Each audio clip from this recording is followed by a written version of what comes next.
or different choices of the long and short pairs, we can just call this function to get the optimal values for our data, right? For our data. So let's just comment out this line. Oh, sorry, comment out this line. And then we can just call it SMAR max, S max, L max is going to equal to get SMA max, right? SMA max, and then for our data frame is just data, right? And do we want to define N max? N max is going to equal to 60, right? We have a default value that's 60 already, so we don't really have to do this, but that's just make it more obvious, right? Once we have finished the search, we can just print out what's the value, right? SMR max, S max, L max, right? And if we want to make a plot of it, we can just print get SMA max. Get SMA return, right? Get SMA return, and then we can just give data, right? S max, L max, and then all we have to do is to make the plotting flag to be true, right? If we do that, then that's gonna make a plot of it, right? So let's just run this code and see if we've made any mistakes.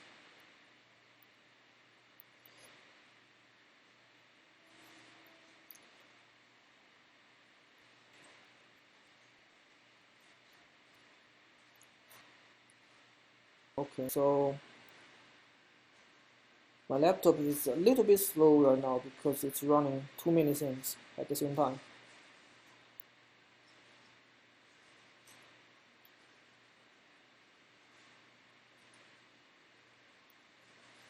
And I think we should be able to actually get a larger return if we are using this TQQQ as our instrument for trading.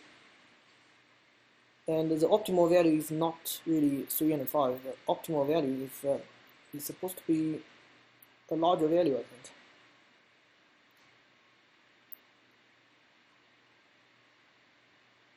Okay, so it must be doing this particular brute force search, right? So that's a nested loop. So if you want to compute its complexity, it's pretty much n by n, right? It's n times n squared, so it's going to be a slow algorithm, right? Of course, there will be opportunities for lots of optimization, but this moving average example is just for demonstration purposes. We are not really trying to actually use this moving average strategy for future demonstrations. It's so there's really no kind of a point in optimizing this really simplistic search. It's once it finishes, then we can actually come back to it, right? We'll be able to actually see the figure, right? Okay, so now the search has finished. So the optimal return is actually 11.46. So if you actually using these two numbers, 21 and 22, you are supposed to get 11.46 return during the after like 5 years or something. Right, after 5 years. So if you follow this 21, 22 simple moving average strategy, right? If the 21-day moving average goes above 22-day moving average, you go long, right? And then if the 21-day moving average goes below 22-day moving average, you go short, right? And then if you keep on doing that for 5 years, starting from 2015, January 2nd, 2015, by the time of March 5th, your money should have been like 10 times, more than 10 times, right? 11.46, this many times. That's a much better return than the 3 times return provided by 3 and 5, right? So that's the, is that the optimal choice? Is that the optimal choice?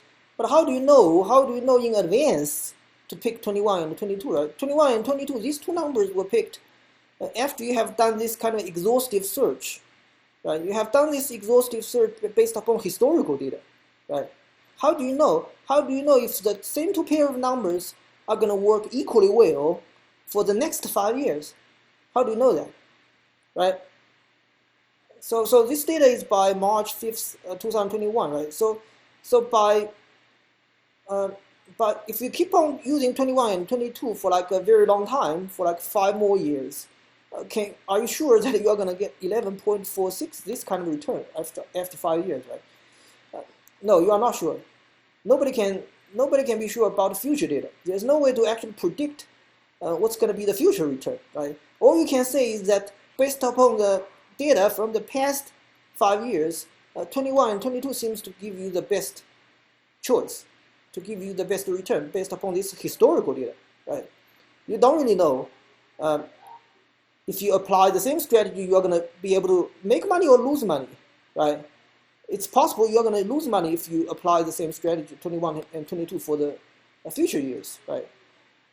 So how do we test the ability of a machine learning algorithm for future data, or for data that the algorithm hasn't seen before? How do we test that, right? How do we test the so-called generalization capability of a particular algorithm, right? By generalization, it means that it's not just for the training data that's used for train the algorithm. Here that's the training algorithm, right? This training algorithm is actually an exhaustive search, right? It's a brute force search, right? To try to find out what's the optimal values for the past 5 years of this particular instrument, right? That's our training process. The training process is actually the process of finding the optimal values based upon those training data, right? But once you have found those optimal values based upon the training data, if I apply the same values to data that the algorithm has not seen before, how well it's going to perform, right? How well it's going to perform. So for future data, we don't have those future data yet, right? We don't really have the data for the next 5 years yet, right? But in order to actually test this capability for generalization, we can do something that's actually quite reasonable. What we can do is to actually split the data into like 2 portions, right? One is for training, right? And then another one for a testing purpose. A testing purpose is the data that you never expose to the training algorithm. The training algorithm never sees the testing data, right? Once you have obtained the optimal values using the training data, you apply the same values to the testing data that the algorithm has never seen before, and see how well it actually performs, right? So that's the idea. So let's try to implement it, right? Let's try to and again, Pandas provides this kind of functionality that allows you to actually split data very, very easily, right? Allows you to split the data very, very easily. So let's start a new cell, and we're gonna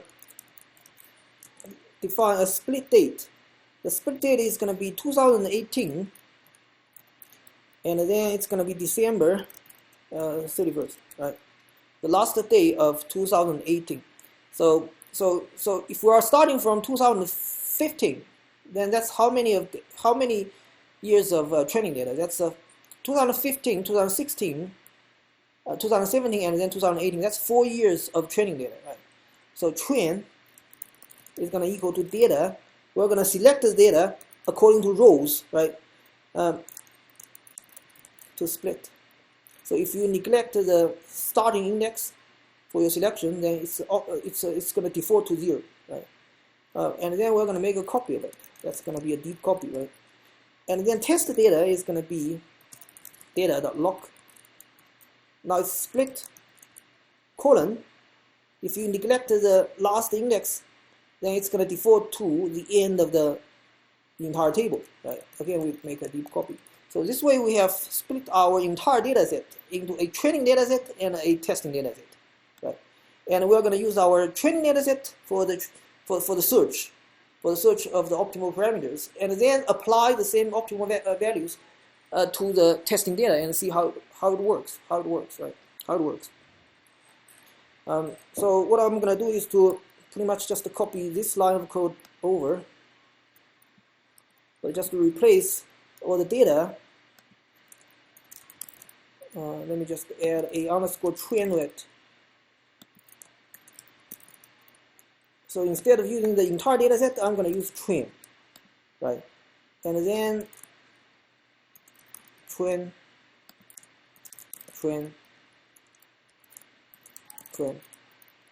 and then I'm going to make a plot of the cumulative return for the training data, right? And see how it goes, right? Let me just save the file and run save, right? Oh, maybe I think I should stop it because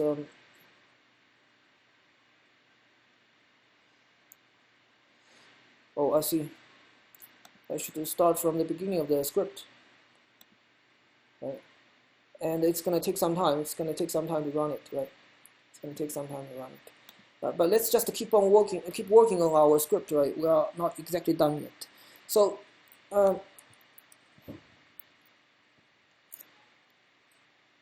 so that's the training process using the training data alone, right? But for this training data set, but for this training process, it's not seeing this testing data, right? It doesn't see this test data at all, right?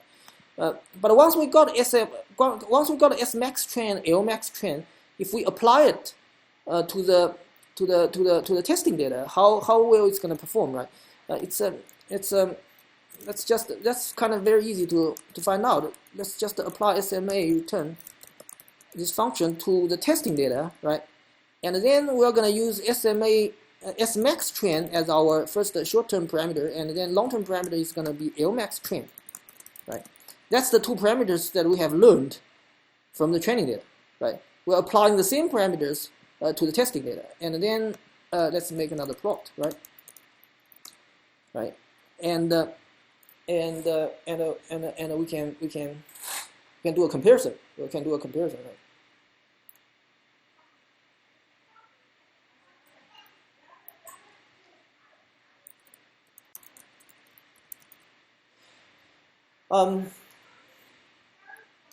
One of the things that you may ask is the split of the data, So for training data, you have 4 years of data, right? But for testing data, you only have how many years? So it's starting from 2019, right? 2019, 2020, and then 3 months in 2021. That's just 2 years and 2 months. 2 months, a little bit over 2 months, right? So the total number of years is actually not exactly the same, right? So how do you actually do a comparison? Suppose you got a very high return for the training data during like 4 years, right? But when you apply the same strategy on the testing data, you only have like 2 years and a little bit more, right? Maybe after a few more years, the same numbers are going to work out tremendously well, right? It's going to give you exactly the same performance as the training data does. But the problem is that when you do this kind of a generalization testing, doing this kind of to test the capability of the algorithm to generalize to unseen data, you cannot just sort of assume too much. If you are using this particular fixed testing data to test the generalization capability of the algorithm, you have to just accept this this set of testing data and then use that as a benchmark without kind of considering future data, right? The only confusion that could cause is actually about the return. It's actually about the return, right? Because the return actually depends upon the number of years. So what might be a more realistic comparison, right? What might be a more realistic comparison? Suppose I apply the same algorithm, the same training algorithm, instead of on the training data, but I applied it on the testing data. Do I find a better set of parameters for the testing data, right? So now the script has finished.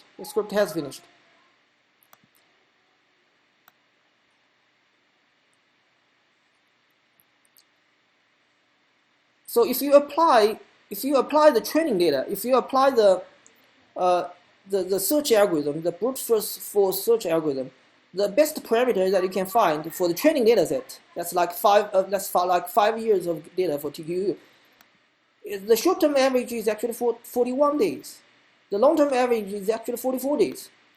And the optimal return that you can get for the 4-year data, it's actually 6.19. That's and the curve is like that. The curve is like that, right? If you apply this data to, if you apply this 41 and 44 to the testing data, let's run cell.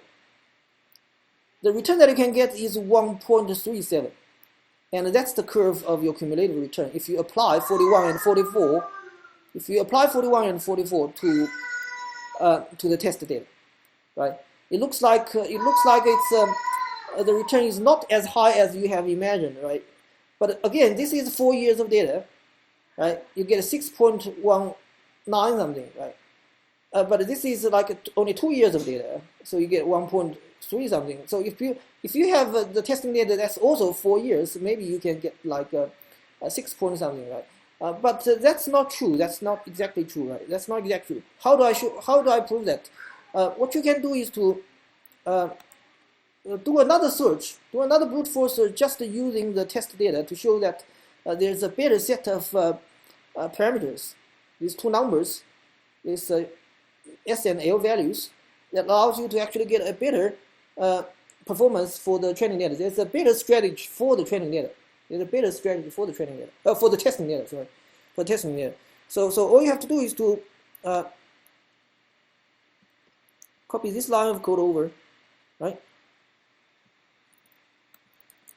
And then instead of using train, but using test.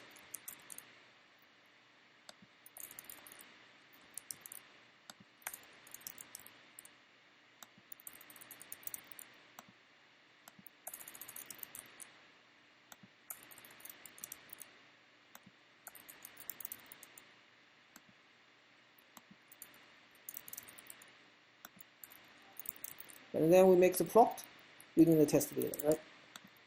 And then let's run this part of the code and see what's going to happen, right?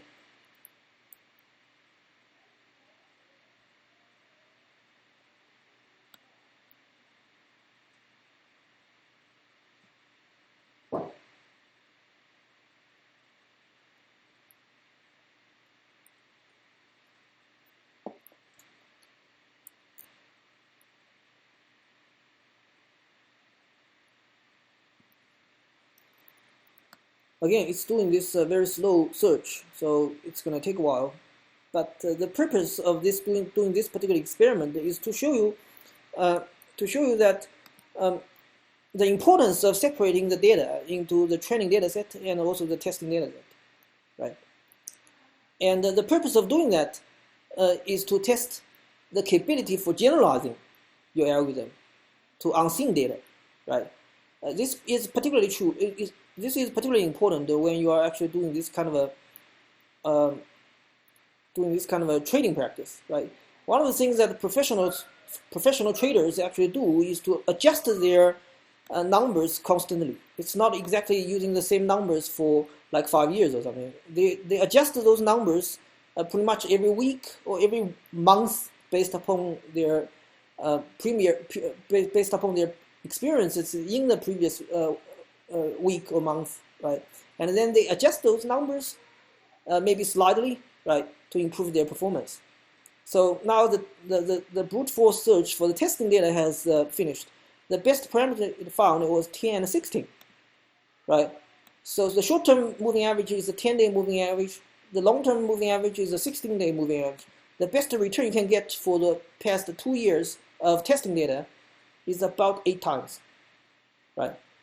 And this 1016 is definitely different from 44 and 41 and 44, right? It's a different set of parameters, right? So as time goes by, those optimal parameters can change, right? And in this particular case, for this particular instrument, it turns out to be a lot shorter, right? A lot shorter than the numbers that we have found for 41 and 44, right? So if this is actually the trend, if the numbers is supposed to decrease, right? You are supposed to adjust those two numbers from like a month to month or year to year, right? Reduce those two numbers month to month or year to year in order to actually maximize your performance, right? But this kind of adjustment of those parameters, in the case for human beings, you can actually do this kind of thing manually, right, from month to month. If you keep on trading, you can manually adjust those numbers, right? But for machine, can you actually learn this kind of a change in the parameters? Can you do that, right? Can the machine algorithm automatically learn to adapt to those parameters, with time, right? So for this kind of a very simple moving average strategy, it's not too hard if you have just two parameters, right? But if you are using a neural network, that's going to be millions of parameters or tens of millions of parameters. It's impossible to actually do this kind of adjustment manually, right? So that's going to require some kind of foresight. You have to actually, the algorithm itself has to be able to actually look forward, to take into account the trend, to take into account the changes that's happening, right? And when we actually get to reinforcement learning, it's going to be something that's kind of obvious, and we're going to talk about the Bellman's equation and the importance of this kind of foresight, right? That's it for this video, and thank you for watching. And before we end, let's just go over this disclaimer again. All examples and code presented in any of my YouTube videos are technical and illustrative in nature and do not represent any financial recommendation or investment advice. Thank you.